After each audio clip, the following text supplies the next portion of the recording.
دا کهانی د یو ماشوم په باره کې ده چې د هغه نوم شوای وي او هغه د یو نایابو سترګو سره پیدا شوی وي. د هغه د یوې سترګې رنګ خړ وي او د بلې شین. د هغه مور په هغه باندې فخر کوي او د هغه د مور نوم مایا وي. د هغې زوی ډیر زیات قابل وي او د هغې دا یقین وي چې یو ورځ به د هغې زوی یوه غټه کامیابي حاصلوي. خو هغې د څه پاته وه چې یې هواګانې اکثر د غټ طوفان علامت وي. ورکوټ شان شوای د ورکوټوالي نه غیر معمولی وي. هغه صرف د شپږو میاشتو په عمر کې خبرې زده کړې وي او د 2 کالو د عمر پورې هغه د ګران ګیمونو ماهر جوړ شوی وي. او کله چې هغه د 15 کالو عمر ته رسي نو مور د هغه د ذهانت د ټیسټ کولو لپاره د یو دماغو ډاکټر خواله بوزي چې ډاکټر ورته وایي چې دی خو د پوخ انسان نه هم ډیر زیات ذهین دی. اوس د هغه مور پوه شي چې ولې شوای د نورو وړو سره لوبې ټوکې نه کوي. د شوای یو داسې عمل هم وي چې هغه د هر چا نه پټ وي. دا ډیر بیرحمه وي. هغه یو جولا رانی وي او پلاس کې چقوي او د هغه په مخ باندې هیڅ قسم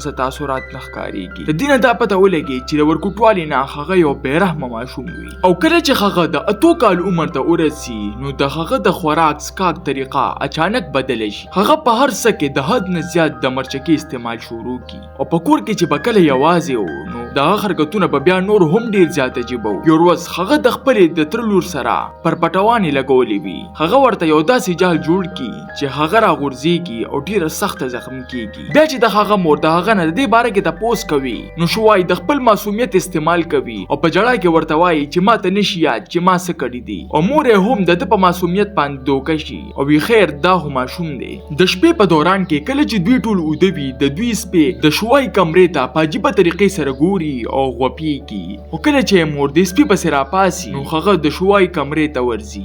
هغه ته شوای په خوب کې خبرې کوي او یو عجیبه جبه وایي. مور چې دا ویني دا غي شک ورو په یقین کې بدل شي او په سبا باندې شوای د خپل د سکول مرګري مړ کوي صرف په دې خبره چې هغه ملګری د هغه پسندیده جنې سره ولاړو. د سکول والے یو دماغو ډاکټر لبوزي چې د معاینې په دوران کې هغه ورته یو تصویر خای او ورته وایي چې دا څه دي چې په جواب کې ورته شوای وایي چې دا د یو ښکلي جنې لاس. ډاکټر حیران پاتې شي ولې چې دا د یو عام ماشوم جواب نه و. ډاکټران د هغه مور ته وایي چې شوای یا خو یو د صدمې ښکار دی او یا د دماغو بیمار دی. د په خوب کې دا خبره هم عام خبره نه وي بلکې دا هنګرین جبه وي چې دا په ټوله دنیا کې صرف یو څو کسانو لورځي. او د حیرانتیا خبره دا وي چې دا جبه هغه د چا نه هم نه وزده کړي. مور خپل زوی د علاج لپاره یو ماهر ډاکټر لبوزي نو هغه ورته وایي چې په شوای باندې د یو ظالم انسان سوري شوی او کې دی شي هغه د په ذریعه سره یا خپل نیمګړي کارونه پوره کول غواړي او یا خپل بدل غستل غواړي. د هغه د مور اوسم لا پوره شک نه راته. خو کله چې زوی ځان سره یو جيبه غانه وایي نو مور ورته وایي چې دا د کم ځای زده کړي چې هغه ورته په جواب کې وایي چې د خپل مور نه. ما یا حیرانه پاتې شي ولې چې هغه دا غانه چرته هم نه وریدلې. ډیر زر د هغوی په کور کې نور هم خوفناکه حادثې شروع شي. د دوی سپې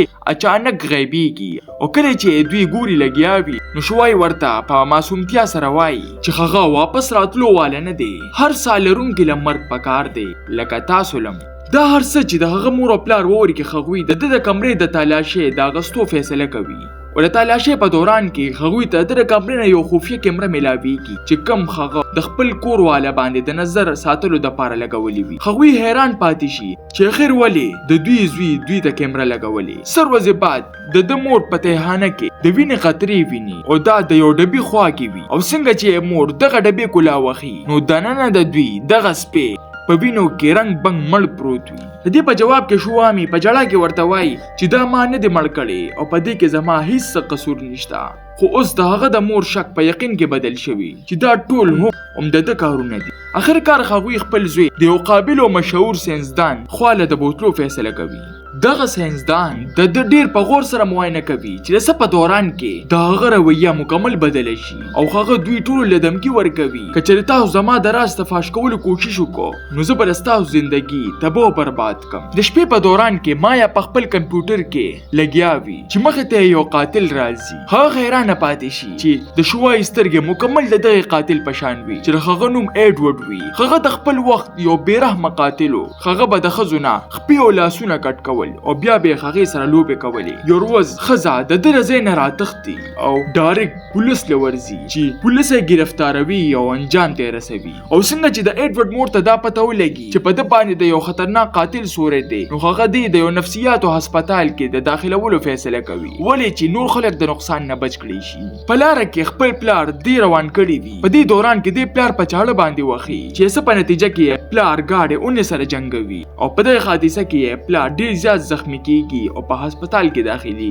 اخر مور د دې هر څه ډیر زیات تنګ شي او د دې هر څه د ختمولو فیصله کوي. هغه د دغه خزي د کور د معلومولو فیصله کوي چې ایډورډ په پولیسانو باندې گرفتار کړی وي او سره د شوای د دغه خزي کور ته ورځي ولې چې د دې قاتل اخري خواهش پوره کړی شي. خو څنګه چې مور تمانچه دی د شوای نه مکمل ایډورډ جوړ شي او دغه په مخ یو شیطانی خندا وي. مور دغه د منې کولو کوشش کوي خو په دې دوران کې څوک په دوی باندې ډس کوي او په ګولې باندې مور لګي. په دې دوران کې شوای د خپل چالاکتیا استعمال کوي او ځان بچ کوي.